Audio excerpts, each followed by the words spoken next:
how life had slowly narrowed over the years. Since her husband's death, her days had followed the same pattern: work, home, dinner, sleep, repeat.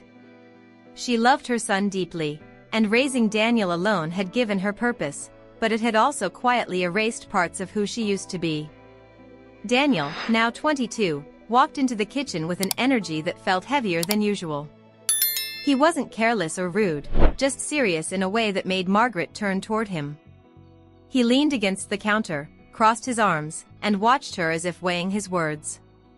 When he finally spoke, asking why she never went out anymore, Margaret laughed softly at first, giving the usual answer about being busy, about work and responsibilities, but Daniel didn't smile back. He stepped closer and said that wasn't what he meant, that he was talking about her life beyond routine, beyond being just a mother. His words landed harder than she expected. She tried to brush it off, but he continued, saying she deserved more than a quiet house and tired evenings. Margaret felt surprised, almost defensive, because she had never thought of her life as empty. It was full of care, of duty, of love. But as Daniel spoke, she realized he was looking at her not just as his mother, but as a woman who had stopped choosing herself. The moment felt strange, like a line had shifted without warning. There was no anger in his voice, only concern, but it stirred something uncomfortable in her chest. She turned toward the window, pretending to watch the fading light, because she didn't want him to see how deeply his words affected her. Daniel's voice softened when he said he hated seeing her so alone, and that quiet sentence echoed louder than anything else he had said. Margaret suddenly remembered the woman she once was, the one who laughed easily, who believed life could still surprise her.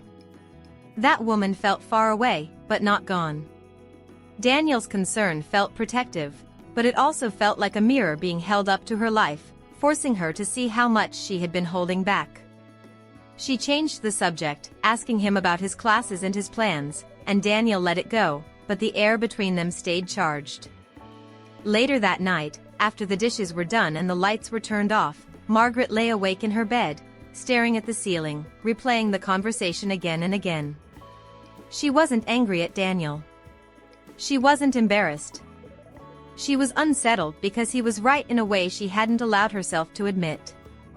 She had convinced herself that love belonged to her past, that wanting more would somehow betray the life she had built for her son. But lying there in the quiet, she felt something she hadn't felt in years: longing. Not for a specific person, but for connection, warmth, and the feeling of being seen. The idea scared her because it meant change, and change meant risk. Yet, there was also a strange comfort in knowing someone else had noticed her silence and cared enough to question it. When sleep finally came, it was restless, filled with half-formed thoughts and old memories, and when morning arrived, Margaret woke up knowing that something had shifted.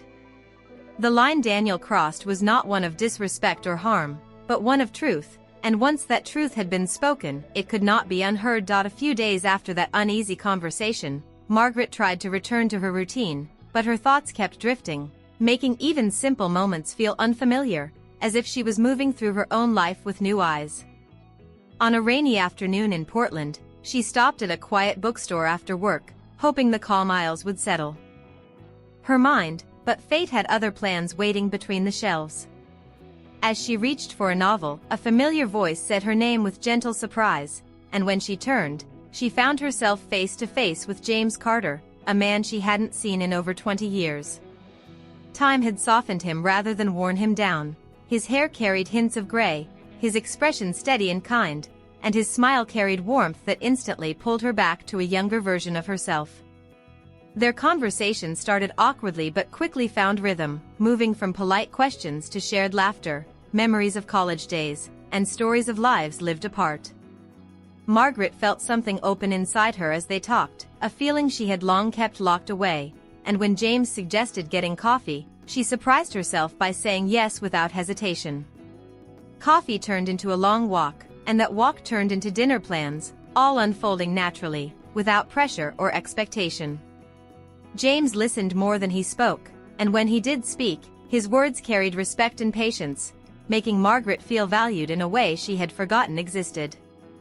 Over the next few days, They exchanged messages, simple ones filled with kindness, and Margaret noticed how her steps felt lighter, how her home no longer felt so silent when she returned at night. When she finally told Daniel about meeting James, she expected curiosity or relief, but instead she saw a tightness in his expression that made her pause. He asked careful questions, his voice controlled, but his eyes gave away unease. Margaret reassured him that nothing was being rushed, that she was simply enjoying conversation and company, yet Daniel's concern lingered like an unspoken warning. Despite that tension, Margaret continued seeing James, choosing quiet dinners, long talks, and moments that felt safe and thoughtful rather than overwhelming. Each meeting reminded her that companionship didn't erase her past or replace her role as a mother, it simply added a new layer to her life. Still, at night, when she sat alone with her thoughts, she felt torn between excitement and guilt, wondering if allowing herself happiness meant taking something away from her son. Daniel grew quieter, watching her with a seriousness that felt heavier than before, and Margaret sensed that the balance they once shared was shifting. She wanted to explain that love did not divide the heart, that it expanded it, but she wasn't sure he was ready to hear that yet.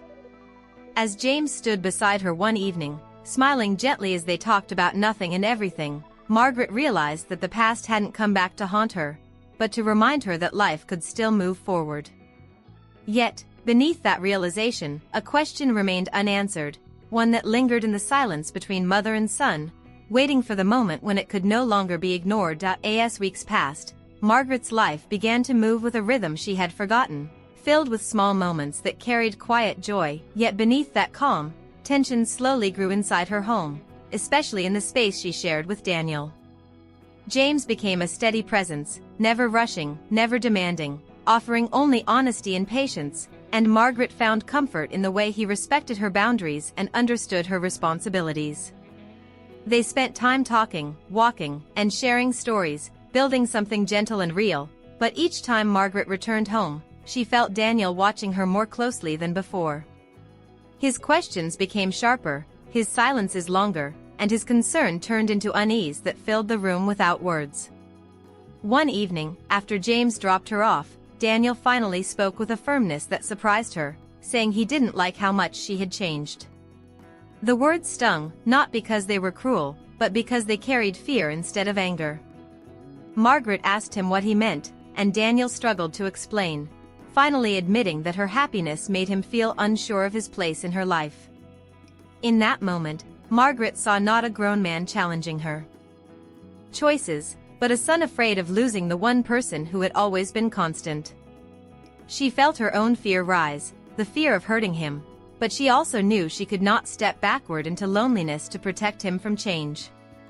She sat beside him and spoke calmly, telling him that loving someone new did not erase the love she had for him, that her heart was not being taken away but growing in ways she had denied herself for years. Daniel listened, his shoulders tense, his eyes fixed on the floor, and when she reached for his hand, he didn't pull away. He admitted that he had crossed a line by trying to control her choices, not because he wanted power, but because he felt lost. Margaret held that truth gently, understanding how years of shared loss had tied them tightly together. The conversation did not fix everything, but it opened a door to honesty that had been closed by unspoken fear. That night, Daniel retreated to his room, and Margaret sat alone in the living room, unsure of what the next day would bring. She knew love required courage, not just to begin again, but to allow others to grow as well. As she looked around the quiet house, she realized this moment was not about choosing between her son and her future, but about teaching them both that love could exist without fear. The path ahead felt uncertain, but for the first time, Margaret refused to let fear decide for her, even if it meant walking through discomfort to reach something true. Time slowly softened the sharp edges of fear, and one quiet afternoon, Daniel asked Margaret if he could meet James, a request that surprised her and filled her with cautious hope.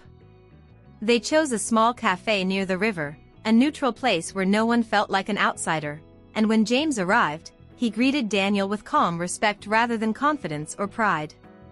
The conversation began carefully, but James spoke honestly, explaining that he admired Margaret for her strength and never intended to replace the bond between mother and son. Daniel listened closely, watching James not as a rival but as a man trying to stand in the right place.